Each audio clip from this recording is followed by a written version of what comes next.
Europe 1, bonjour la France. Daphné Burki.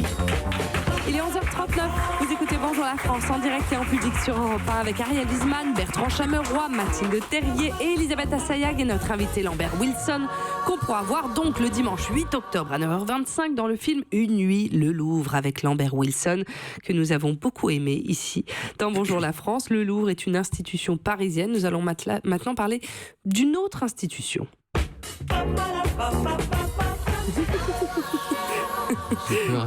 Et pour cela, je laisse la parole à Bertrand Chameroy. Ça y est, hier, après 8 jours, s'est achevé The Paris Fashion Week.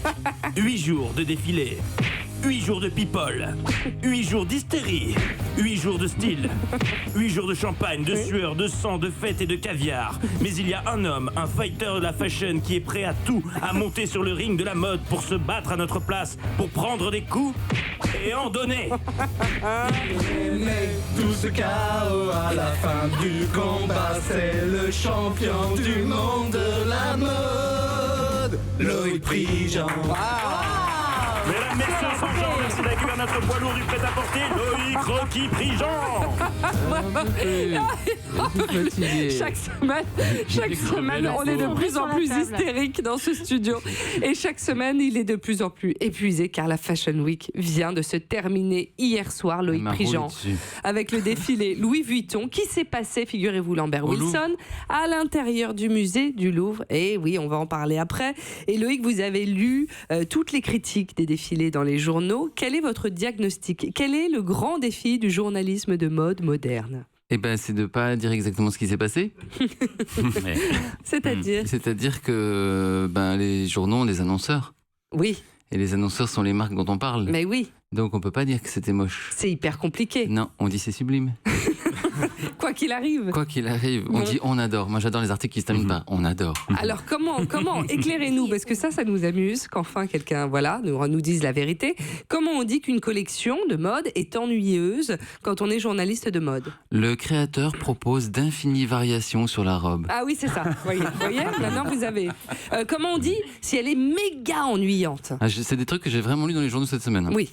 Il poursuit l'exploration des codes de l'élégance maison sans se départir d'une certaine rigueur ni d'un bon goût qui tutoie le strict. Ça veut dire que c'est vraiment méga ennuyant. Comment on dit d'une collection qu'elle est une collection de mode, elle est vraiment trop tape à l'œil ? Les micro-robes en résille, exubérantes et fantasques, entièrement pavées de sequins, accrochent la lumière en imaginant le vestiaire au tailoring rigoureux d'une femme déesse libre, audacieuse et engagée. Mais il n'existe pas cette femme. Qui a écrit ça ? Personne ne lui a dit qu'il ne faut pas abuser des adjectifs. C'est une vraie revue de presse. Alors, je ne sais pas, comment on décrit un pull tout bête, comme ça, dans une revue de presse mode ? Une maille qui exude la douceur. Ce que j'aime, si vous nous suivez sur le live d'Europe 1, c'est le regard complètement vitreux de Loïc au bout du rouleau Fashion Week et qui n'ose pas citer ses sources, hein, vous avez remarqué. Très élégant. C'est-à-dire qu'il dénonce, mais il dénonce à moitié. Hein. C'est des copines. Ah bah donc on ne cite pas. Il faut faire copier-coller dans Google et on trouve. Hein. Ouais, d'accord. Alors comment on dit, je sais pas, quelque chose d'un peu dans la mode, un peu prise de tête ? Une cérébralité bousculée qui ne s'exprime que trop rarement.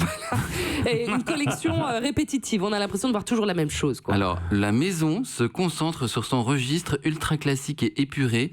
Tout est évident et gracieux. Et si c'est vraiment très très répétitif, comme chaque année ? Avec ces matières luxueuses et luxuriantes, on obtient une forme de charme ascétique, singulier et intemporel.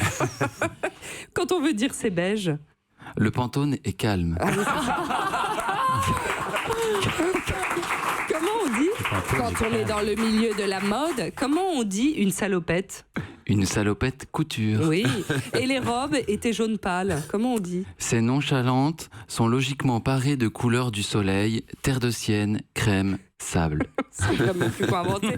Et si les robes étaient grises, si la tendance est grise ? Des robes du soir animées par de la mousseline plissée ondoyante comme un nuage de fumée. Et si les robes étaient alambiquées ? Alors là, c'est la préférée. Un peu ce qu'ils doivent décrire tout le temps. Donc, oui. beaucoup de singularités, point. Ces femmes sont des sculptures, des créatures magnétiques, mi-fées, mi-gorgones, nymphes autant que monstres. Leurs vêtements blancs, noirs, émeraudes sont des entrelacs, parure autant que cocon. Et il n'y a pas un moyen. C'était la préférée. Il n'y a pas C'était un la moyen de préférée. dire aussi, je vais vous décrire le défilé de quelqu'un qui n'est pas annonceur, mais qui devrait l'être. Ah, Ça, c'est bah. intéressant. Oui, en alors ce devenir. sera en devenir, on va dire ça. Merci beaucoup, Loïc Prigent. Merci infiniment. Europe